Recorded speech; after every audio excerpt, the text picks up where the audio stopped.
My boyfriend's little brother moved in after their parents were arrested, and I'm doing my best to understand, but his unsettling behavior is making me feel unsafe in my own home, and my boyfriend says I'm overreacting.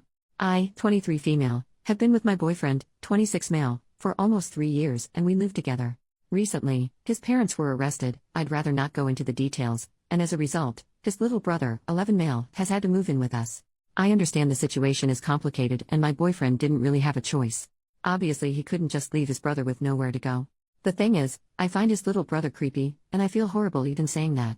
I know he's a kid and he's gone through a traumatic experience, but some of the things he does makes me really uncomfortable. For instance, he stares at me a lot, like almost all the time when we're in the same room. I'll catch him just watching me, and it's unsettling. He also has this habit of walking into our bedroom without knocking, especially when my boyfriend is out. I've told him multiple times that he needs to knock, but he either ignores it or just doesn't care. He will shower and use the bathroom with the door wide open, clearly so everyone can see him when walking past. Even though I have told him he needs to keep the door closed when he's in there. One time, I had just gotten out of the shower and was in my towel when I walked into the bedroom, and he was just standing there, staring at me. I asked him what he was doing, and he didn't even answer, just kept staring before finally walking away. I brought this up to my boyfriend, but he brushed it off, saying his brother is probably just adjusting to everything and doesn't mean any harm.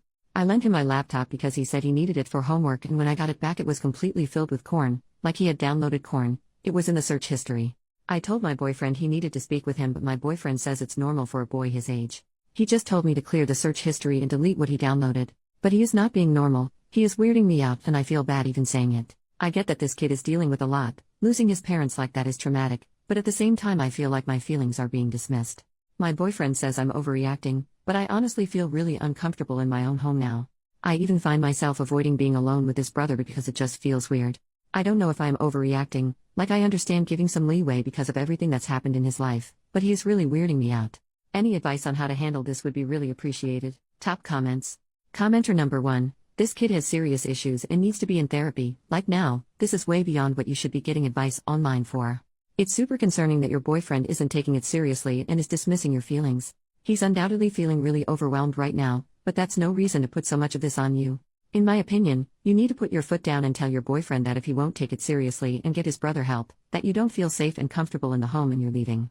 Make it clear you're not saying it's me or your brother, it's everyone's mental health. Commenter number 2. I'm not sure anyone has mentioned this yet, but some of his behaviors indicate sexual trauma or child abuse. Being hypersexual, doing age-inappropriate things, not understanding physical boundaries, and seeking corn at 11 years of age are all indicators that this child has witnessed, experienced, or been exposed to things that were inappropriate. Your boyfriend may be jaded because he came from the same household, but he better wake up, get his head screwed on straight, and take this seriously. Allowing an 11-year-old to knowingly have access to corn is considered sexual abuse and child endangerment in some places. I understand your feelings. They're valid. Something is off with this child. However, before you jump straight to fearing him, try to put his behavior into perspective and look at things from a different point of view. Your boyfriend took guardianship of him. He needs to start acting like a guardian and start talking to his brother like an adult talks to a child. This child needs boundaries, and he needs to know that his behavior is unacceptable. Your boyfriend needs to tell him that when he uses the restroom or showers, the door remains closed. He needs to know it's unacceptable behavior to search for corn. If he can't be trusted with the computer, he will not be allowed to use the computer or will only be permitted to do so under one of your supervision. This child needs therapy as soon as possible. You and your boyfriend need guidance and assistance. If DCS or a similar agency is involved, reach out and ask for help for this child and ask what you can do to get him help. Update 6 weeks later. Hiya guys, I wanted to give you all an update on my post. First and foremost, thank you all for sending me the love, advice and well wishes. A lot of you guys pointed out that my boyfriend, Caleb, seemed to be overwhelmed and was just sticking his head in the sand, and honestly yeah. I sat him down a little while after I posted here and we spoke about his brother and everything going on, and he just started crying to me. He has cried in front of me maybe twice before, so I knew he was really feeling it. He said he was really sorry for the way he'd been acting, and that he was just feeling so stressed that he was just pushing everything down in the way. He agreed that Avery's behaviors were unacceptable, and that I told him he needed to have a firm conversation with Avery about boundaries, or I just wouldn't be able to live with them much longer. Caleb said he would enforce a change of rules and then he started sobbing, went gray and started hyperventilating. I was seriously concerned and confused about what was happening. He said he needed to tell me something. I was comforting him, and trying to calm him down and he told me. He was a victim of pretty extreme CSA from his dad, and he thought Avery probably was as well, which we later found out was true. That explained a lot, why Avery had no awareness of boundaries, why he was displaying these weirdly sexual behaviors, why we had such low contact with his parents before all this. But I met his parents, met them multiple times. Yeah, we had low contact with them, but I met them. I had been to their house. They just seemed like normal people, nice people. They weren't creepy, or scary or weird. I was really shocked at everything Caleb told me. Caleb had been hiding it for so many years and he felt so ashamed that he hadn't reported it sooner. He said he was really hoping that the abuse hadn't also happened to Avery, and so I think he was trying so hard to ignore any signs that he had. He said he felt responsible because he never reported his dad, which meant the abuse could continue. But I told him none of this was his fault. He has no blame in him being abused or Avery being abused.